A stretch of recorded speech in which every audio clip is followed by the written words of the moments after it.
just boarded the Odyssey Voyager, our signature attraction and the world's only rotating aquarium. We're going to take you on a journey through 4 beautiful exhibits, each of an amazing and unique species. As you observe these incredible animals, we want you to learn about them and the role Odyssey Aquarium plays in their health and well-being.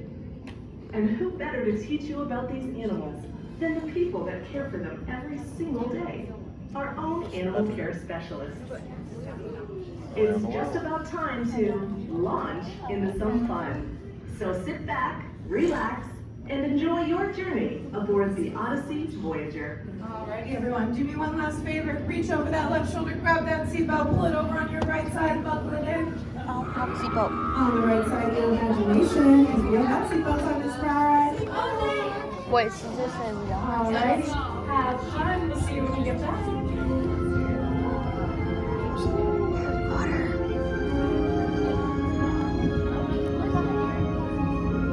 What's your face?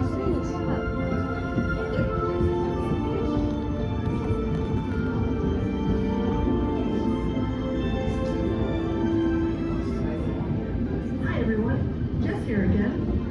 I really hope you enjoyed meeting some of our animal care specialists and learning all about the animals within our Odyssey Voyager exhibit. We pride ourselves on excellence in animal welfare. Oh, turtle!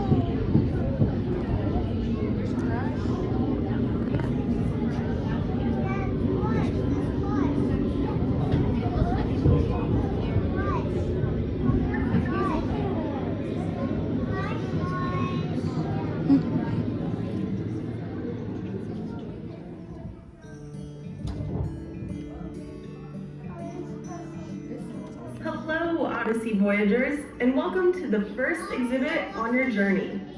My name is Cassie, and I'm the Senior Animal Care Specialist that oversees many of our Odyssey Voyager animals. In this exhibit, you're looking at many beautiful species, and I'd like to tell you a little bit about them.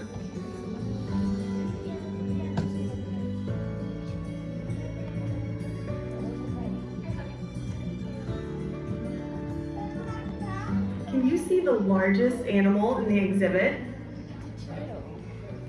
Her name is Kua, and she's a Hawaiian broad stingray.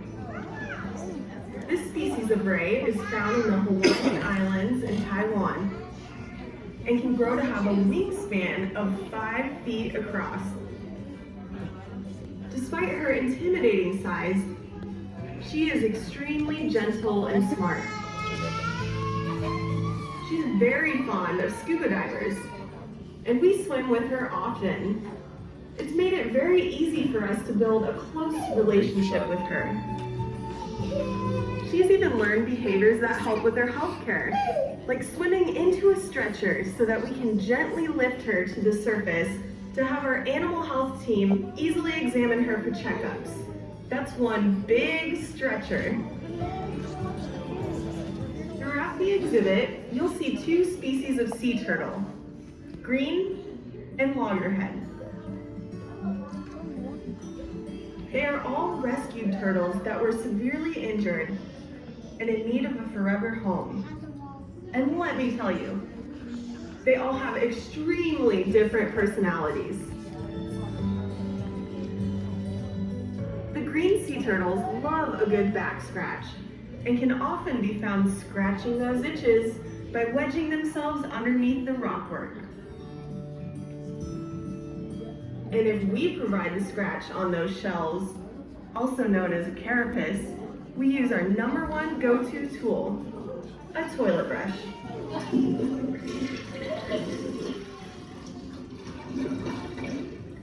A clean one, of course.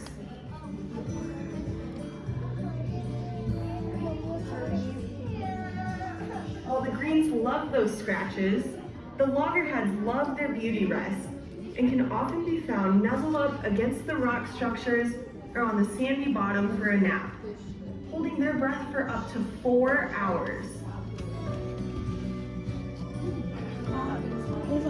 Levi. Sit right here.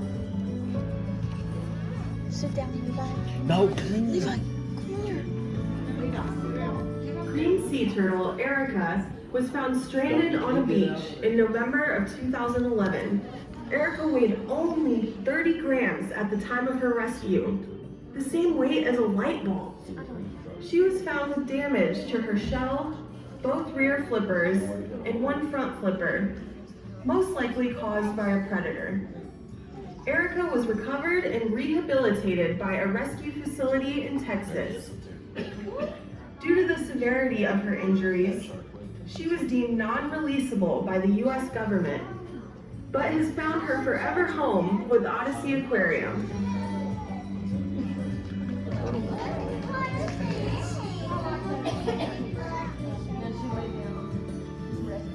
Erica, although our smallest turtle, rules the roost with her adventurous and spunky personality. She is thriving under our care and is a wonderful ambassador for the world's endangered green sea turtle population.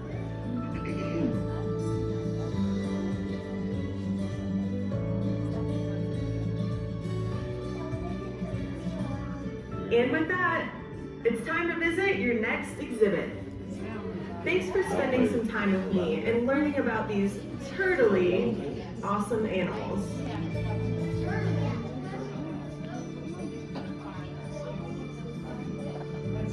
That's the funny part.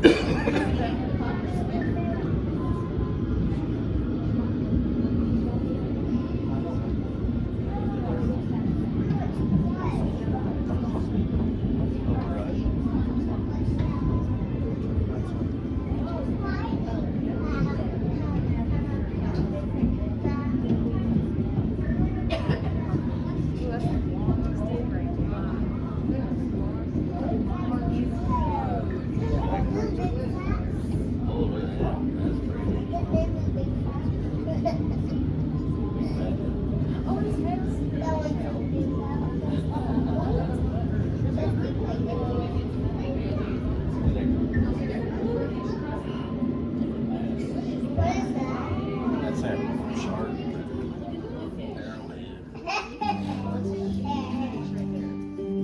Welcome to the home of some beautiful and unique, but often misunderstood animals. My name is Carrie, and I'm an animal care specialist, and I'm going to share some cool facts with you about these animals. No. Do you see anything resembling flying pancakes? Those are Kauto's stingrays, gracefully swimming within the exhibit. Note their color pattern.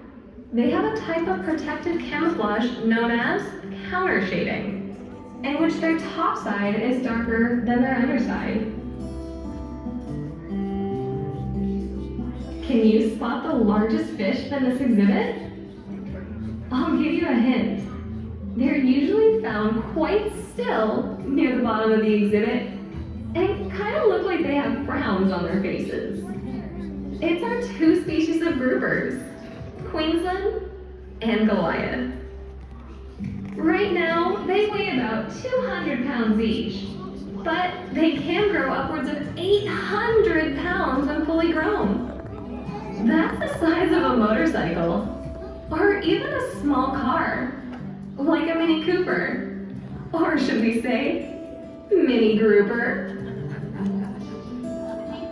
They're ambush predators. This is more of a sit and wait style that relies on strategy rather than speed. Groupers are suction feeders and move their jaws outwards so fast that they actually create a vacuum of water to draw in and swallow their prey whole. No ambushing necessary when we feed our groupers though. My teammates and I dive with them and hand feed them. Afterwards, our smallest Goliath follows us around the exhibit for some special attention in her favorite form of chin and back scratches.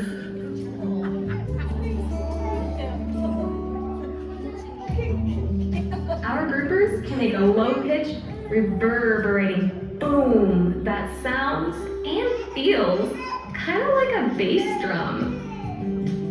It's used to stun prey, attract a mate, or, in our grouper's case, produced when they're ready to eat. I can actually tell each of our groupers apart just by listening to their signature sound.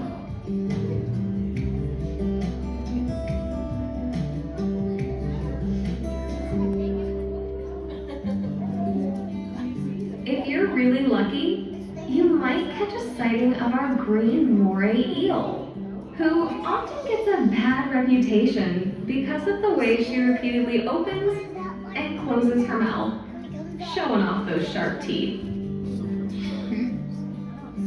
Although this behavior may appear threatening, that couldn't be further from the truth. This repetitive movement of taking water and passing it over her gills is simply how she breathes.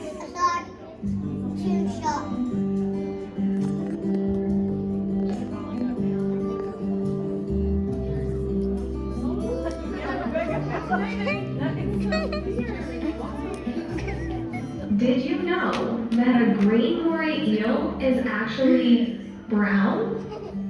No. She's covered with a yellow tinted mucus that, when added to her brown color, makes her appear green. No, I don't know. While you or I might not be thrilled to be covered in slime of any color, to an eel, this mucus layer acts like an important layer of armor, helping to protect against parasites and bacteria.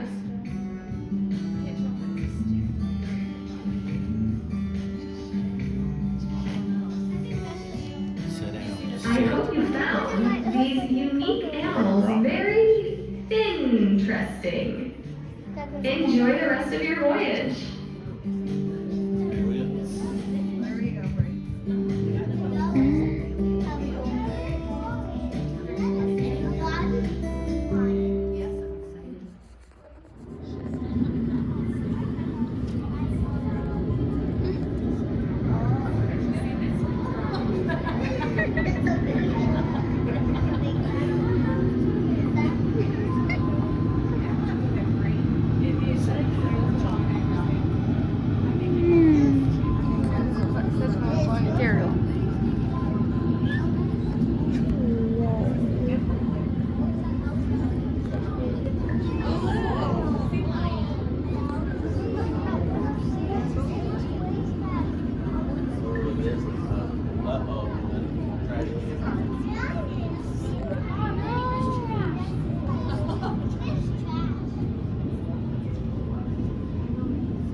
Hi there, my name is Mary. I'm the animal care manager, and I get the pleasure every day of taking care of these playful California sea lions. Just go.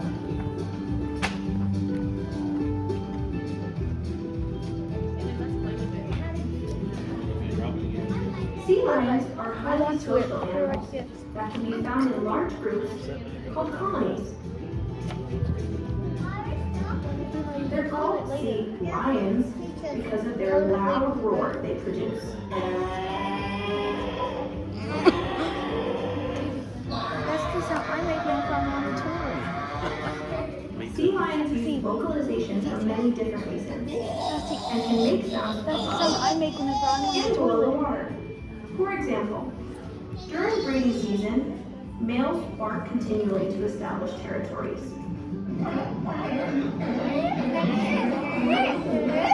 That's also the sound I make on the Moms toilet. have a special recognition call just for their pup. That's And another other sea sound. lions are always making noises when interacting with us or each other. It can get pretty noisy around here with all the different chatter going on. Yeah, I hear those sounds very often. I hear those sounds often. I hear those sounds pretty often. California sea lions are faster than any other seal or sea lion in the world. Meow. They can move quickly and effortlessly in the water, but also on land. You might not realize it, but there's a large area of dry land above our heads that they spend their time on whenever they want and use all 4 of their flippers to easily walk, run, or navigate the rocks. In the water, they use their powerful front flippers to reach bursting speeds of about 22 miles per hour. To put that in perspective, that's 4 times faster than Michael Phelps. Who's Michael Phelps?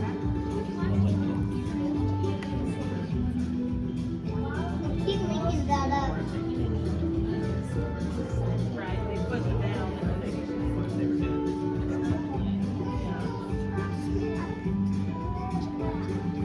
A sea lion's favorite thing to do? Play. Oh, that's it. Oh, these sea lions. They spend lots of time keeping their day fun and enriching in all kinds of different ways.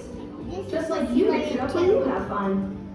Whether playing in the sprinklers, interacting with their favorite toys, or spending time with us at the window. Messing with the trash Playtime or can. enrichment is a very big part of their day.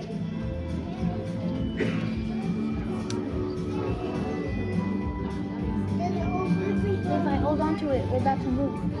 Sea lions are curious by nature and always busy investigating their environments. You might even call them nosy. And speaking of noses, on either side of a sea lion's Hold it tight, we're nose, about to they have move, 3 okay? neat whiskers called vibrissae that are highly sensitive to movement and objects in the water. Even if their environment were dark or murky, those vibrissae would guide them and help them feel their way through the water. Just like how we use our hands to navigate a dark room. I bet those of you with mustaches and beards feel a little jealous right about now, don't ya? What? I thought that was yours too.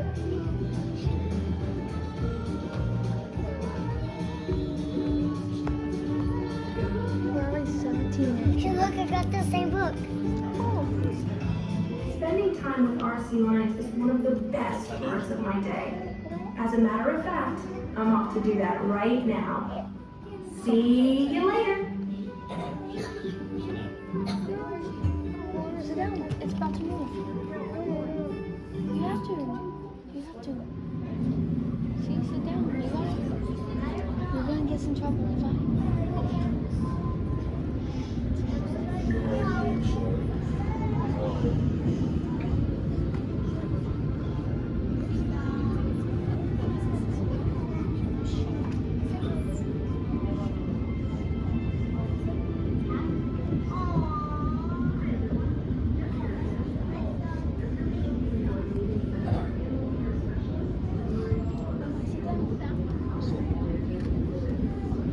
Won't get to come.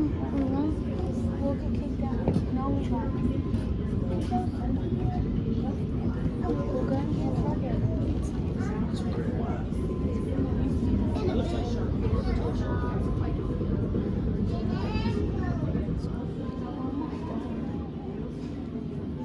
He's so good.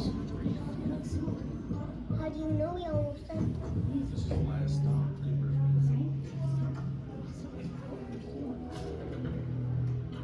Almost Here, done. talk. Welcome to our Shark Waters exhibit, the largest exhibit at Odyssey Almost Aquarium. stop, Daddy? Someone must stop. I'm Kyle, one of our animal care specialists, and I'll be your shark faux fish aficionado today. That one's a mine. Now, this iconic exhibit is home to many beautiful species of shark. Let me point out a couple and see if you can spot them.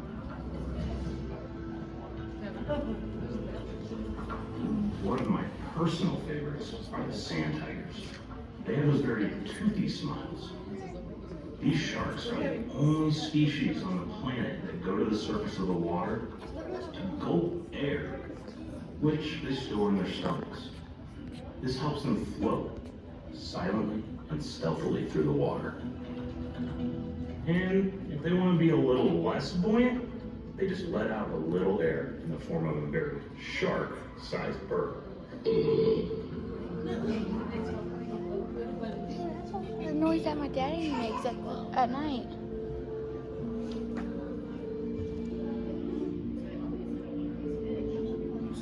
The nurse sharks in this exhibit can be very personal animals. They're the ones often near the bottom and have what looks like whiskers, called barbels, on their faces. They will voluntarily participate in touch training with new animal teammates. Through our relationship with them, they have become well-trained wild animals and find our presence positive and rewarding.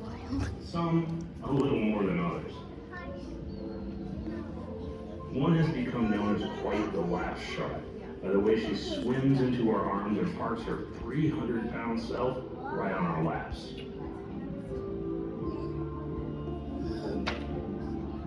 By allowing us to work so closely with this cool species, regular checkups with our animal health team are very smooth and safe.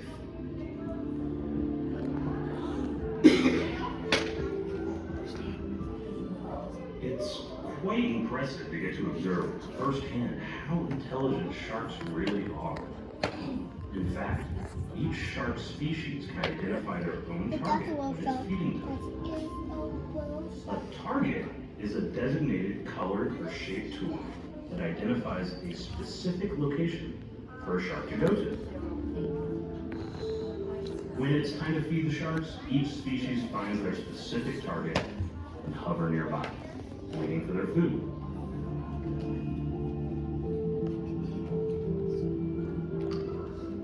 As humans, we have a set number of adult teeth in our bodies. And once they're gone, they're gone. But do you know that sharks continuously produce teeth throughout their lifetime? When one falls out, another one is right behind it to take its place. Kind of like a conveyor belt. In fact, some sharks can lose up to 30,000 teeth in a lifetime.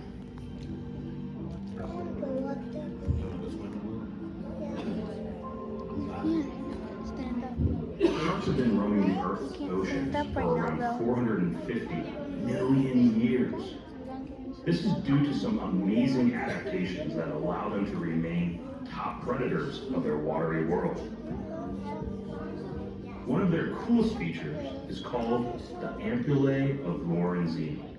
Now, you're probably thinking that sounds like a delicious pasta dish, but actually, it's a group of pores found on the rostrum or snout of the shark.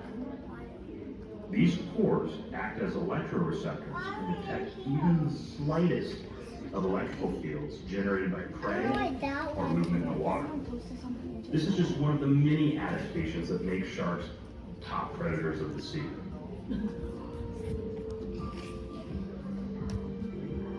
Looks like my time with you is up. Thanks for being jawsome voyagers.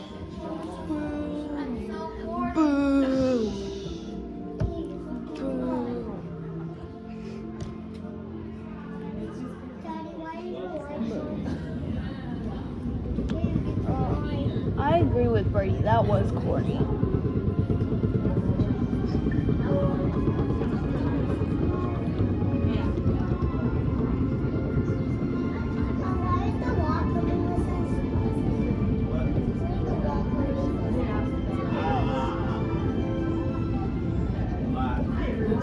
Jess here again. I really hope you've enjoyed meeting some of our animal care specialists and learning all about the animals within our Odyssey Voyager exhibits. We pride ourselves on excellence in animal welfare, both through the care we give to the animals and through the education we provide to all of you, our guests. Together, they will make an impact and help ensure that these incredible species are around for generations to come. Awesome, awesome. What did we think? Yeah? All right, you are now free to disembark from the vessel. Just be sure to check your surroundings, check the floor, be sure we're not forgetting anything. If you did, you are in breed pod number 4. Otherwise, you are free to exit these doors right behind me. You guys have a good rest of your day here at Odyssey.